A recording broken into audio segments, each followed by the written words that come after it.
Hey, this is Santomassimo with the Massimo Show. And today we're going to talk about capturing minds. That's right. And who better to do that than our guest, Tony Rubleski, who is the president of the Mind Capture Group. Tony's a well-put-out speaker, author, and overall mind capturer. He has been highlighted on the Detroit Free Press, on the Fox TV network, ABC, and CNN Radio. And he is the best-selling creator of the Mind Capture book series, another book called Trailblazers, and he's about to release a book all about how to write a book. Hi, this is Rod Santomassimo, and welcome to The Massimo Show.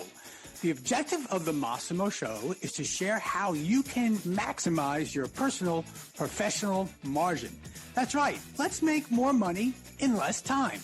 Let's turn chaos into clarity, confusion into confidence, and income into real wealth. Along with sharing my insight on how I grew a multi-million-dollar professional business, we're going to bring you the expert advice from a variety of authors, consultants, and thought leaders who will provide the tools you need to maximize your own personal and professional margin. Welcome to the Massimo Show. Welcome, Tony Rubleski, to the Massimo Show. And Tony, what I want to know is, who was Tony in high school and what was his passion? Wow, that's a first, Rod. So thank you. I want to welcome everybody. The quick version down memory lane was a curious soul. I went to a public high school coming out of a Catholic school and had pondered the priesthood for about 6 months. And then when I went to public high school, football, baseball, rock and roll sort of took over that passion. So played football, baseball, played in a rock and roll heavy metal band.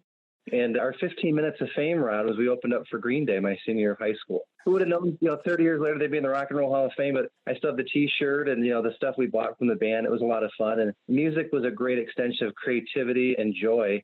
And then once I got through college, the reality was that you got to get a job now. So got married a couple years later, had 3 beautiful children, and started writing and speaking after that. So it's sort of, I think, a natural creative extension was instead of writing music, to write books. Yeah, and Tony, you're not the first guest on our podcast who had a rock and roll band in high school, I'll tell you that. But you are the first ever to open up for Green Day. So you got that. We were called the Creed. So sort of like the religious overtone, the Creed. Mm-hmm. And several years later, a real band came along with the same name and was like multi-platinum. So who would have thought we were budging up against greatness there? We didn't quite make it. Well, I love Creed. I do very much. I really enjoy their music. I didn't realize you were the forefathers to Creed, so whatever. So you got these creative juices flowing. You're an athlete, you're disciplined. You also, I guess by then you're also setting goals. So what put you on this path of, I guess you're a student and now you're a teacher of success in many ways, you are. But what put you on that path? How did you go from attending college, getting married, having children, and then what was that first job? And was that job in what you're doing today? Or where were you professionally initially? Well, the big thing was 19 years old, I started cold calling. I did door-to-door sales selling telecom for a network marketing company. And Ron, I didn't know what I was doing, but I was having fun. And I look back now many years later and I'm like, wow, what a difficult way to make a living. But I made residual income in college and I was hooked. So I enjoyed the door-to-door. I was young and naive. And then I came across Tony Robbins' material at a Barnes & Noble when I was 20. And as he would say, it changed my destiny. And from there, started to study Dan Kennedy, some Jay Abraham. I had an older brother that was a very good marketer. And I was very blessed to find like a Tony Robbins because I was taking college classes in marketing. We didn't learn about, NLP or how to set goals, really. You had your classes, but I'd go into my marketing classes, studying Jay Abraham and ask the strangest questions. And the professors are looking at me like, what planet is he on? It wasn't to be adversarial. They're just curious. So I thank God that inquisitive curiosity to run into Tony Robbins' material and my older brother with Jay Abraham and then Dan Kennedy a couple years later. Looking back now, there's moments that change your destiny or trajectory. And being around those 2 or 3 guys at an early age in my 20s was impactful. Okay, so certainly looking at godfathers of motivation, of marketing, especially Dan Kennedy, Jay Abrams. So how did you take that and doing telecom sales to moving towards a career in which you were more of becoming your own, well, you're a thought leader now. So how that transition happen? Well, it was a very gradual progression. I met Dan Kenny when I was 23. Now that I'm 47, so it's been coming up on 25 years getting to meet and work with Dan. And it's really weird when you're working in telecom to have lead generation. So a few years into that, I went to work for a corporate company here in the Midwest and was utilizing lead generation to have contacts call me. We were using direct mail grabbers. So we were getting CEOs to call me back because we were doing some very strange things, mailing out bank bags with fake money, scratch off tickets, quit gambling with your utilities. These were things I learned from the best in class, and I modeled them because I didn't know any better. I didn't have any fear or any embarrassment to mail the CEO of a bank bag with a funny note. And sometimes they'd call me back and say, are you liking what you're doing? I'm like, yeah. Like, well, we wish we could hire you. So when you do different things, Rod, you clearly stand out. You ruffle a few feathers. But being in my mid-20s, I thought, what the heck? It beats cold calling because cold calling's tough.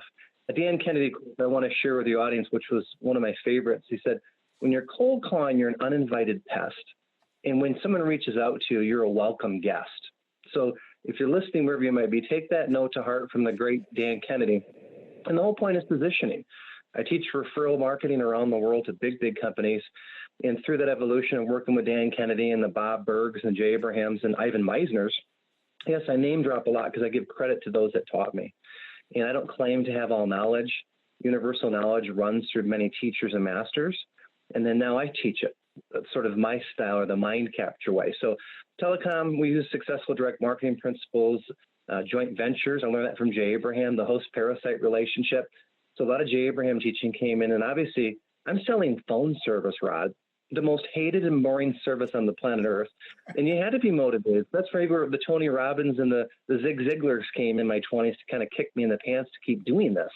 Because it was a very strange industry. Yeah, no doubt. And we've been fortunate, knock on wood. We've had Tom Ziegler as a guest. We've had Bob Berg as a guest. And now you as a guest. So, we're fortunate at the Massimo Show. I remember Bob Berg, I always take something away from one of the guests. Just like I always take something away from reading a book. And Bob Berg, he shared with me, and I never forget this, that money, right? So commissions, fees, or whatever you want to call earnings, is nothing more than an echo of value. And I was like, that nailed it. Now, Kennedy's, or I don't know, was it Kennedy's or Abrams, correct me please, the uninvited pest. Who said that one?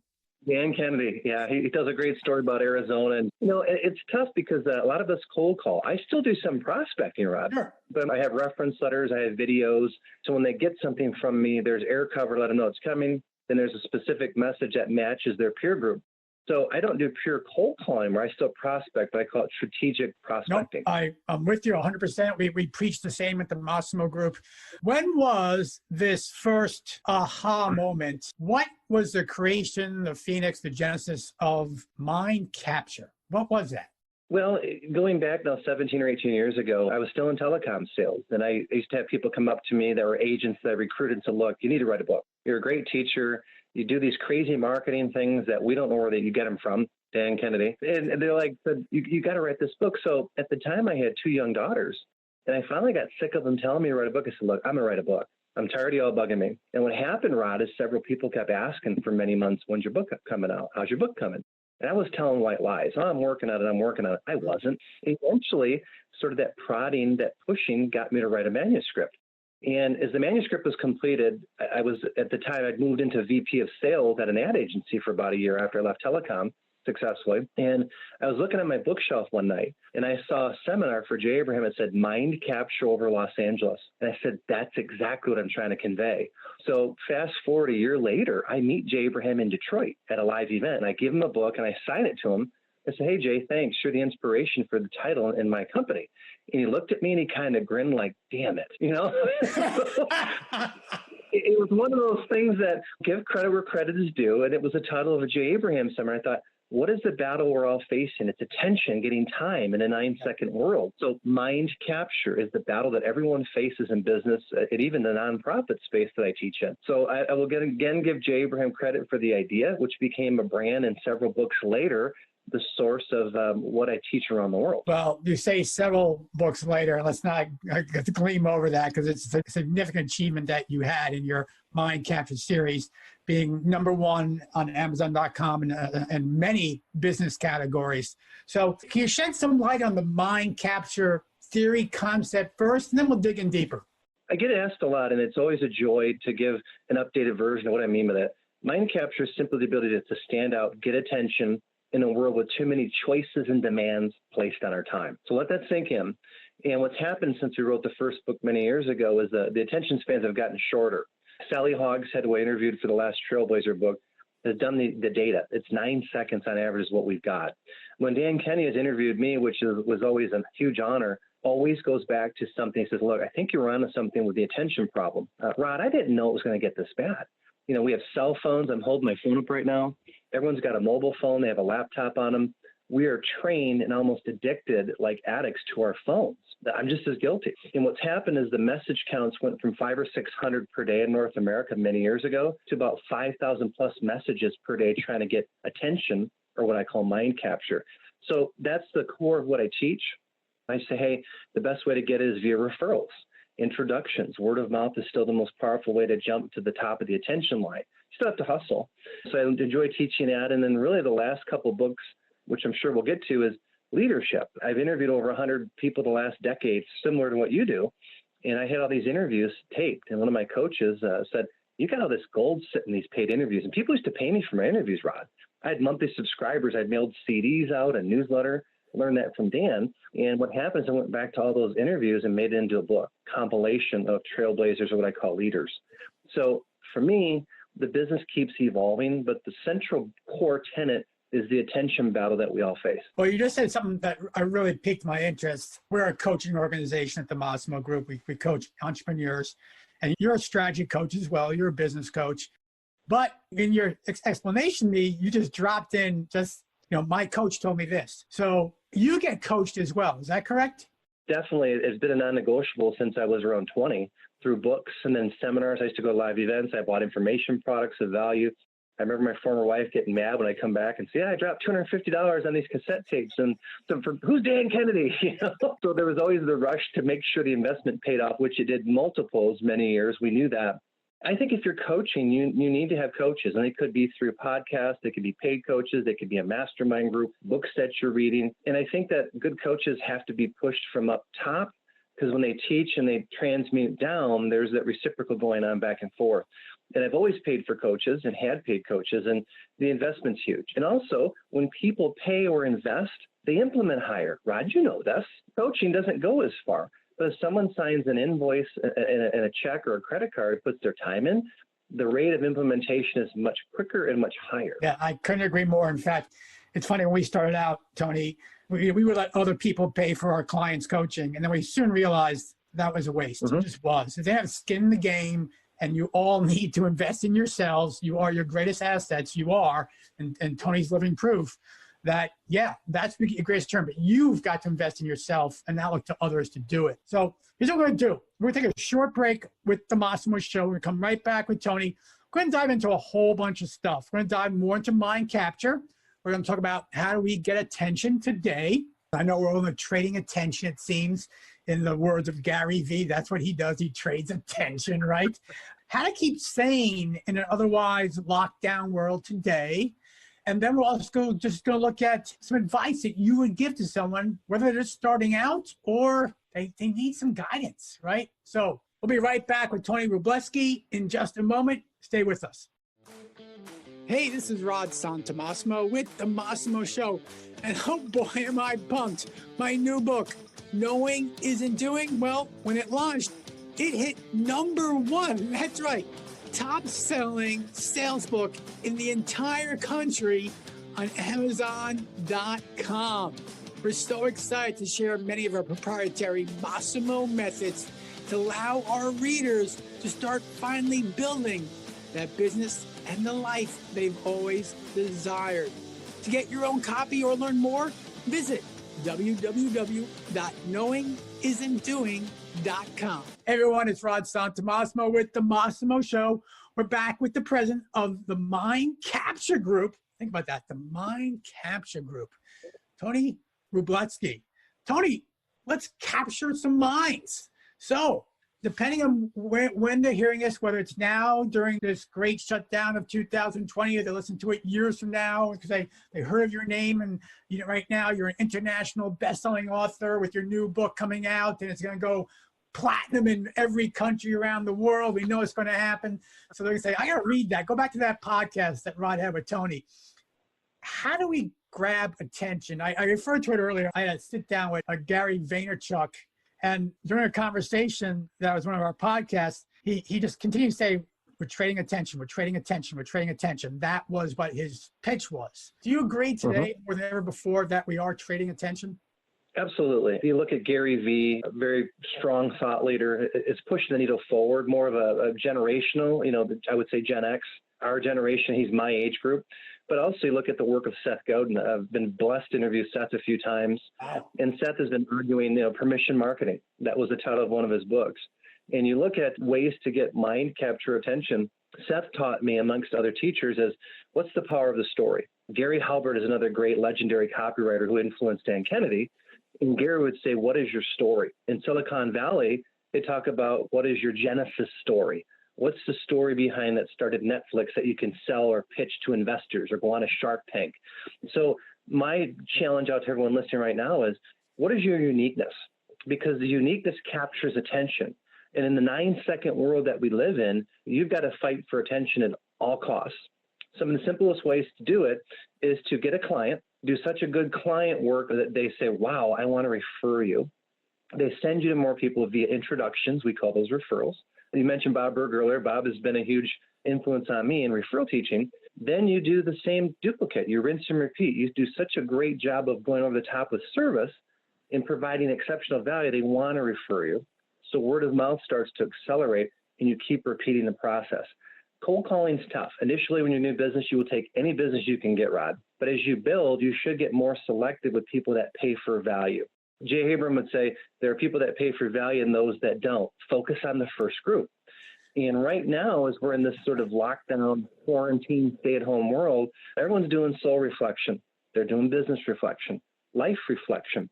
And it's a good time to reach out to your current clients and referral partners. So please make a note of that. They're very similar. People sometimes miss their referral partners and check in and say, hey, how you doing? Here's what we're working on. Is there anything I can do for you right now? Do you want to do a mastermind? Are you looking for new clients? When you come from a service mentality, people know it. They can sense it. If you're like, hey, I've got a new program I want to sell you, or I want to talk to you about this, you're taking it at that point. So what I've been teaching the last several weeks during this stay-at-home order or this lockdown is reestablish and reconnect with your clients and referral partners. I'll give you a quick example. All right, Tony, how do you do it? I'm doing more webinars and Zoom interviews, training for large groups because everyone's at home. I'm not charging for those, Rod. I'm doing that as a value add and a thank you to core clients, and they're lining up to do it. And it's never from an intention. When this thing clears, I'm going to say, hey, remember that training I did? You had 100 people on. You need to bring me in. No. Do the right thing. I want everyone to think this. Do the right thing. And to me, it's hard sometimes. I normally would get paid for these types of trainings, but I'm also very understanding and sympathetic that when this thing turns, clients won't forget that. And other than that, I'm getting referrals to people they know to do the same training. So what's happening, Rod? I'm getting unpaid auditions in front of certain groups I'd love to get in front of. For example, I do training next week for RE/MAX of Florida and RE/MAX of Texas for their broker owners. Those are two huge regions that an insurance client of mine is sponsoring me to come in and do for them. Now, they're covering it. But do you think I may get some contacts from that training? Likely, very likely. And the positioning's better versus me calling RE/MAX of Florida, RE/MAX of Texas, trying to get in to do training. I'd rather audition, provide huge value, help their agents and broker owners. And when it comes back around, I'm going to imagine if they know I'm in the vicinity to do a training, they'll consider me higher. Because in a time of challenge, I was there to serve them, not to sell them. There's a big switch going on right there. So to me, these unpaid auditions right now for the right target groups, everyone's doing this, Rob. The big names in the real estate space, I could name them all. They're all doing free trainings. The point is they're letting their clients know, hey, we're going to weather the storm with you and not try to say, hey, you need to pay me for all this. So I hope there's some value in those last couple of statements there. Oh, absolutely. And Tony, I couldn't agree with you more. We are just like you, and we're promoting to our clients. This is a time for empathy. A client asked me the other day, well, what should I say in a prospecting call? And I laughed and said, you're making prospecting calls? Are you kidding me? You're not making prospecting calls right now. You're not a service facilitator. you're a solution provider. If you cannot be that, you're not going to be in business. It's just where it is. So let's talk about some things. I agree with you 100%. We're doing a lot of free, you're right, gigs. Now, people, I'm sure like you too, if they say, hey, Rob, we want a webinar series on these 5 things and over these 5 weeks, well, then that's obviously a paying fee-based gig. It has to be. Look, people have free time right now, and you've written some great books, the Trailblazer book, the leadership book. Give us some lessons of leadership right now, based on all the folks that you have interviewed. Where do we stand right now on the idea of leadership? Well, this is where leaders are made and leaders are defined, is in the moment of crisis. It's real easy to be motivational when things are good. What you're seeing right now is the leadership put on display for people to see. Are you consistent? Are you stepping up? Or are you disappearing? I will tell you, Rod, something that's fascinating to me is many people in our industry I haven't heard from. I don't like, where'd they go the last few weeks? And I won't ever name names. It's not how I'm wired, but I go, boy, some of the big names have seemed to kind of disappear. And I would think right now this is a great opportunity for them to share some of their motivation, more so when people need it. I get emails, texts like you do, and messages saying, hey, thank you so much for your daily posts. I post up as a force of habit on my multiple Facebook pages, Instagram, and people go, wow, we needed that today. They share it around. I did a training a couple of days ago for a Remax office here in the Midwest, and I gave them some ideas about what I do for daily habits. And I already got people posting up showing like the 3 things they took from the training. They're implementing the habits.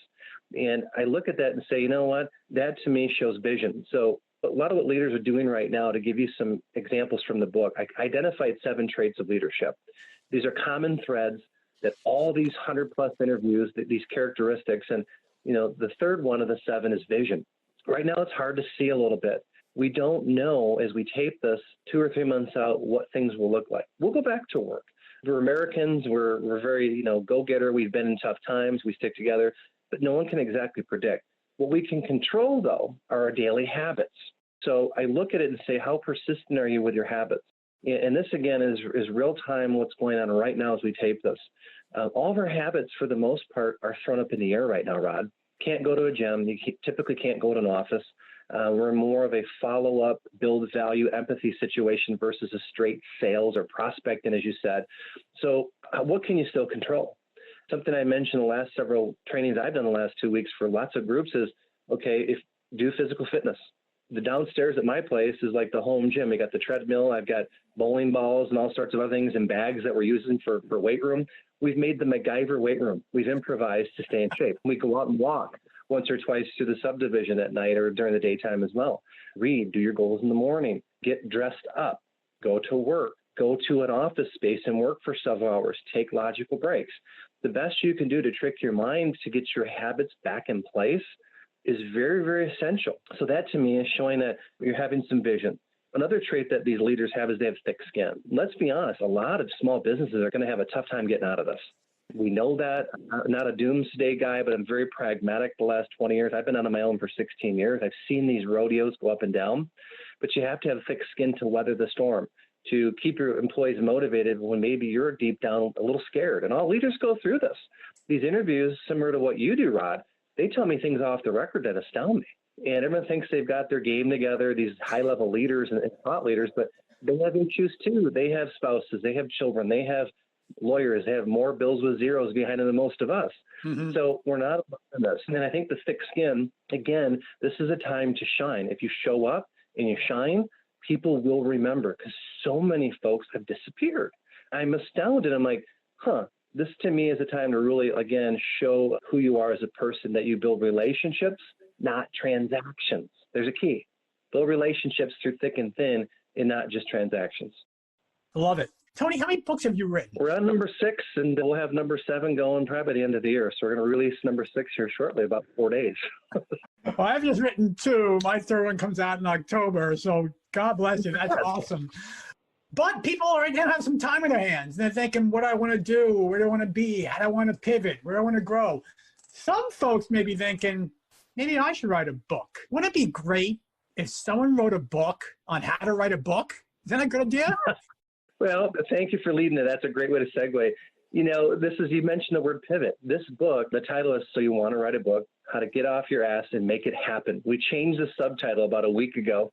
this was a challenge last fall with a fellow writer, and he's been to my boot camp, named RJ Regan. And RJ and I were having coffee in early November at a Starbucks. He goes, Tony, we should push each other to write a book and do it in 30 days. And normally, Rod, I'd say, nuh-uh, because I'm working on the follow-up to my Trailblazers Volume 2. And for some reason, I must have looked at him and I said, let's see. So a couple of days later, he texted me and we ended up writing our books, and not in 30 days, but it took 45 days because we had Thanksgiving and we had Christmas season. They're not like a 300-page book, but we got the core book to push each other. Now, go back to the beginning of the interview. We had accountability. We checked in on each other, and we had a deadline. These are things that coaches teach us, accountability partners as well. So when this thing happened a few weeks ago, I remember it was about 7 days into it here in Michigan where I'm at, and I was walking and it hit me loud and clear. I'm like, this is the time to put this book out. So I called my web partner. His name is Rob. I said, Rob, let's launch this book a few months faster. Now, here's the variables. It's an ebook only, because getting to press right now would take a few weeks normally or a couple months. Forget it. So the print version won't be ready in summer, but we can still deliver it because we can't mail stuff, can't really go out. So we make it an ebook. We rushed the design through. I got the manuscript done. I paid editors, ironically, in January to finish edits. So it's February. We were doing interior design, and I just got the ebooks delivered last night. So you talk about speed and pivoting. Most people are home right now, Rod. 81% of Americans surveyed said they want to write a book before they die. The numbers are huge. That means there's a potential group of 260 million people in the U.S. alone that would love to write a book someday. Now, it could be for their legacy. It could be about their skill set, their training, their stories. It could be a work of fiction or not. But all of a sudden, it was made such sense as to hurry up and pivot. I've always done book launches, Rod. This is another little tip here, very counterintuitively with publishers. Trailblazers came out the day after Labor Day in 2018 because it was super quiet. Now, I was working all Labor Day weekend with 50 different, joint venture partners. Hey, can you send them the message out Tuesday after Labor Day, doing videos on Labor Day night, Tuesday morning. So there's things counterintuitively that, again, I go back to Dan Kennedy, where everyone's going this way, we go this way. And it typically works because it's so odd. So to launch a book in 4 days, which we're going to do, Rod, during a global pandemic and a lockdown, why not? I look at it not to be disrespectful, but this might be the right time where people will look at it and say, maybe I should start writing that book. I'm getting bored of Netflix. My kids are driving me nuts. I need to go write for an hour or two in my man cave. Or if it's a gal says, look, I'm going to sneak downstairs with a glass of wine and start writing out my manuscript. So the book will go Monday. And another thing we're going to do is we're going to give away 2 free chapters with the book. So if no one buys the book from me that doesn't, says, well, I don't know, they get 2 chapters. Some people I know will start writing because the first 2 chapters of the 7 will get them writing. And they may or may not buy a book from me, an ebook, that's fine. But I know if you put it out there at the right time, it should fall on a better audience. So again, I didn't see a pandemic. I didn't see a lockdown, but we rushed and we pivoted and said, we've got a window of a few weeks to hurry up and get this out now. Print version will come in the summer. But again, we go back to the data that tells us a lot of people want to write a book. And I can tell you, Rod, as I travel and tour as a speaker, I get several emails a week. I want to do what you do. I want to write a book. Can you coach me on how to write a book? I don't do one-to-one coaching for writers as much anymore because I'm out touring. I host my own event and I'm writing every year a new book. So this is another extension to show them kind of a look over my shoulder of the thought process in a fun, direct way. The book's like 55 pages because I don't want them reading for 3 days. Yeah. I want them writing. Mm-hmm. So I'll send you a copy, obviously, for sure. But it's sort of taken 16, 17 years. I also draw from studies that I've done with Stephen King, reading his works. Dan Kennedy's a prolific writer. Stephen Pressfield. These are some potential guests you should try to get. The War of Art is about the resistance as a writer. John Grisham has written sold over 300 million books. To J.K. Rowling, who I mentioned, the Harry Potter series, she wrote that on the train back and forth to London when she was unemployed. And you look at these stories and I say, if they can do it, what's your excuse? So there's a little bit of an overview of what's to come. To be real, a goal of writing a book, for a lot of people, it's just simply legacy. That's what's going to be. The dreams of writing a Rawlings book and selling X millions of copies, that's just not realistic for everyone. It's just not going to be the case.